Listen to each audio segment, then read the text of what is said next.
One way to think about it is just kind of basic math. Like if you just look at the numbers, if you were able to improve by 1% each day for an entire year, and those gains compound, you would end up 37 times better at the end of the year.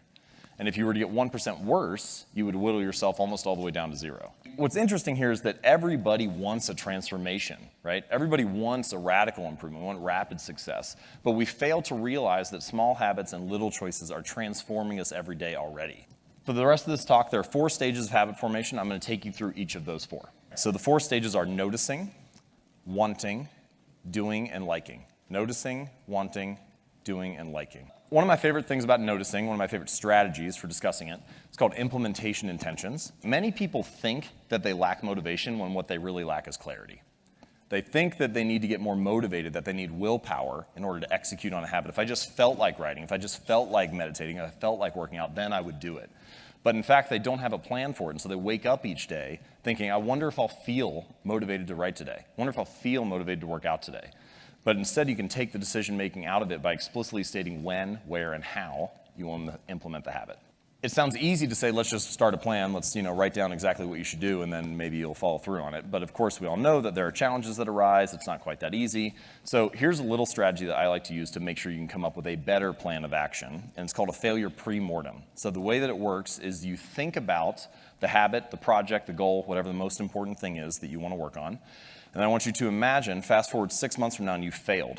And then tell the story of why you failed. What happened? What challenges did you encounter? What was it that took you off course? Once you have all that stuff laid out on the table in front of you, you can start to make better choices about how to develop a plan. You can start to have if-then plans. So not only do I want to exercise for 20 minutes on Monday at 5 p.m., but also if I do not exercise because I have to take my kid to practice or whatever, then Tuesday morning at 7 a.m. I will go in, right? You can have ways to adjust for these challenges. Stage 2, wanting. One of the most overlooked drivers of habits and human behavior is our physical environment. And this is an interesting insight about our desires. Your environment often influences them. We want things simply because they are an option, right? Simply because they are in front of us at the time. Thankfully, you don't have to be the victim of your environment. You can also be the architect of it. You can decide to design something to make your good behaviors easier and your bad behaviors harder.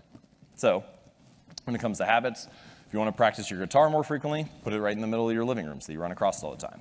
If you want to read more, when you make your bed in the morning, take the book you want to read, put it on top of the pillow. When you come back that night, pick it up, read a few pages, go to sleep. Many of our desires are simply shaped because we have an environment that shapes us in that way.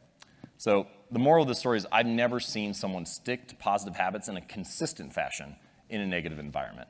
Maybe you can overpower it once or twice. Maybe you can have the willpower to do the right thing on one day. But if you're constantly fighting against those forces, it's going to be very hard to follow through.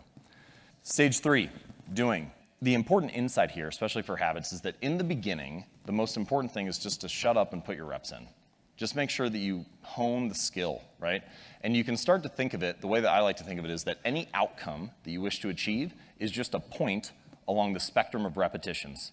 So if you have few reps to more reps, and you can imagine an easy goal, a moderate goal, a hard goal, the more reps that you put in, the more likely you are to achieve that goal. Now, what I like to say is you should optimize for the starting line, not the finish line, right? So often when we think about habits, goals, routines, achievements, it's all about the milestone. We think about how much weight we want to lose, how much money we want to earn, how many subscribers we want to have. It's all fixed on the finish line. But instead, if you can optimize for the starting line and make it as easy as possible to get started and get your reps in, often the outcomes just come as a natural result. Okay, stage 4, liking. The only reason that we repeat behaviors is because we enjoy them, because we like the reward. If we don't enjoy the experience along the way, we're unlikely to stick with it. And that means that you need to figure out ways to bring a reward into the present moment because good habits have a problem. And that problem is that for good habits, the immediate consequence is there. There's a cost that happens in the moment, but the reward is often delayed. So you need to figure out how to bring the reward into the present moment to stick to a good habit. And someone else who's going to be speaking here, Seth Godin, had a very nice little quote about this where he said, the best way to change long-term behavior is with short-term feedback. And one way to think about that is that long-term behaviors, sticking with writing for years on end or going to the gym and so on, they have those delayed consequences. So you need a way to enjoy it in the moment. So here's what I think you should do. Get a wall calendar where you can see every day of the year mapped out on it. And then any day that you do your task of writing jokes for 15 minutes, I want you to just put an X on that day.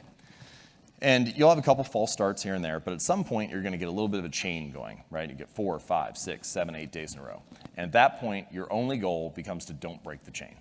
Doesn't matter how good or how bad the jokes are, doesn't matter if it makes it into your material, just don't break the chain. What's interesting about this is that by measuring your progress, you get an immediate reward in the moment, right? The reward of like having a great stand-up routine 40 days from now or 40 weeks from now or whatever, is not, it's so delayed that you need something in the moment that makes you feel good. So if you do those 15 minutes, you can cross that off. That's a way to get an immediate hit, a little bit of a reward by tracking it. We often fear that in order to achieve something new, to become someone new, we have to abandon everything that we are. But in fact, that's not how it works. Change can happen plank by plank, board by board, habit by habit. And gradually, you can become someone new. With consistency and repetition, you can actually change not only your results, but actually your identity. Is because the more evidence that we have for a belief, the more likely we are to believe it.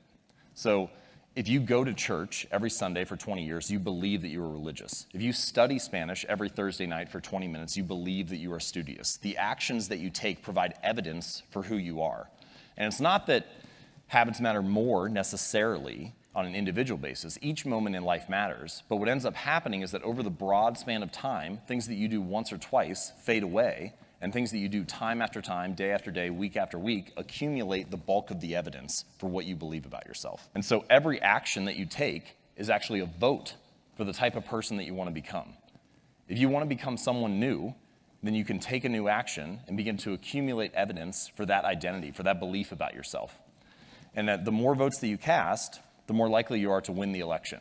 You don't need to be unanimous. You don't have to be perfect all the time. You just need to have the body of work. So true change is actually not behavior change, it's not results change, it's not process change, it's identity change. The goal is not to read a book, it's to become a reader.